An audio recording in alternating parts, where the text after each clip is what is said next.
Hi everybody, my name's Alexandra and today I'm going to be showing you how to use Google Meet to host your reading group meetings. So you might have used this video conferencing tool. I know I used to use it as Google Hangouts, but it's actually all in Meet now. So if you want to do the video call, you need to go to meet.google.com. So I'm already signed into my Google account, so it automatically signed me in here. But if you need to sign in, it will prompt you to do so.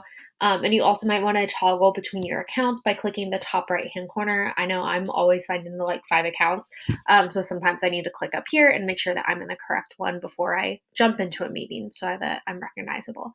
So I'll show you later how you actually schedule this because that's actually like the easiest part. But first, we're just going to start a meeting and look at the different tools that are available.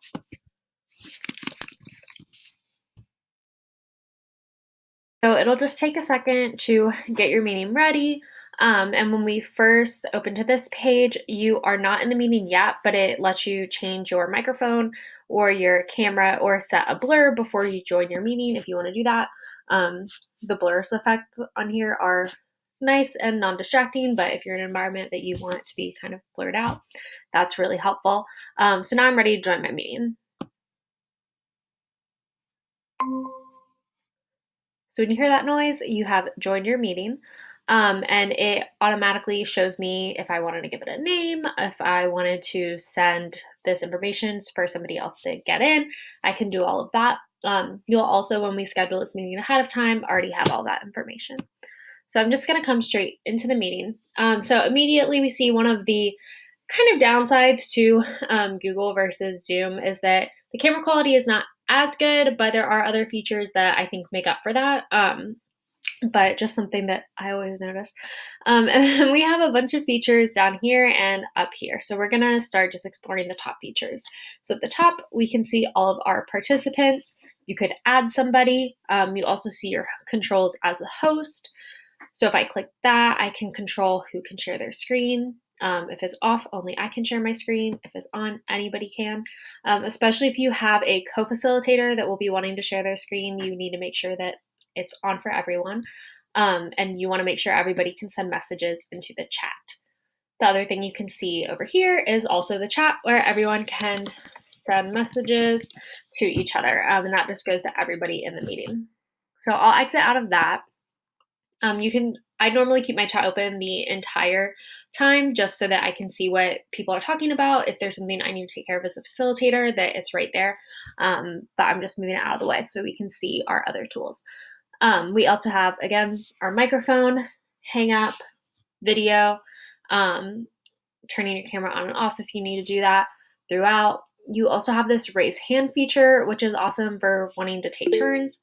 So you might raise your hand to show that I want to talk next. And when you're done, you can lower it. You can also turn on captions here. I have found these captions to be the best of any online captioning tool. I often am able to talk into it without seeing any mistakes at all, which I'm super impressed by because other ones are definitely not as reliable. So this might be a great tool especially if you have a group participant or you need closed captioning. That's an option. So you can turn those on and off. You'll also see the present now that allows you to share your screen, share a window, a tab. If you're only wanting to share part of what's on your screen, definitely make sure you're clicking tab or window. And then you're also able to come over here and you can open a whiteboard or a Jamboard. If you haven't watched a video yet about how to use Jamboard, it's a super fun tool. So you can open up Jamboards pretty seamlessly through the Google Suite. But if you haven't made one ahead of time and you're thinking, this would be a great opportunity to use one, you can always just open a whiteboard and click Start a New Whiteboard. And that is going to open up for everybody in the screen to see. So then everybody in your meeting would now be on this Jamboard. I'm not going to give it a chance to load all the way. Sorry. Some other features you might see over here as well would be changing layout, how you view everybody, and again, changing your background. But those are most of the tools that you might use on Google Meet. So now I'm going to hang up this call and we'll show you how to schedule it. So to actually schedule it, you're going to go to calendar.google. And kind of as I pointed out before, I'm always logged into like 5 accounts. So again, just make sure you're logged into the correct one before you start scheduling it. So you might need to click at the top and change it. And then you're going to come over here and click create. And that is how we put something on our calendar. So I'll just show that one more time. It's this button over here on the left, right above your monthly Outlook.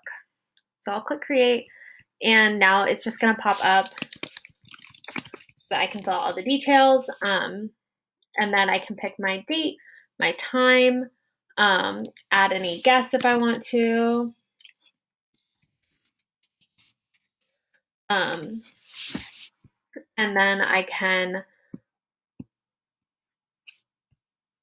add a Google Meet video conference. So once I've clicked add Google Meet, I can just click save, send.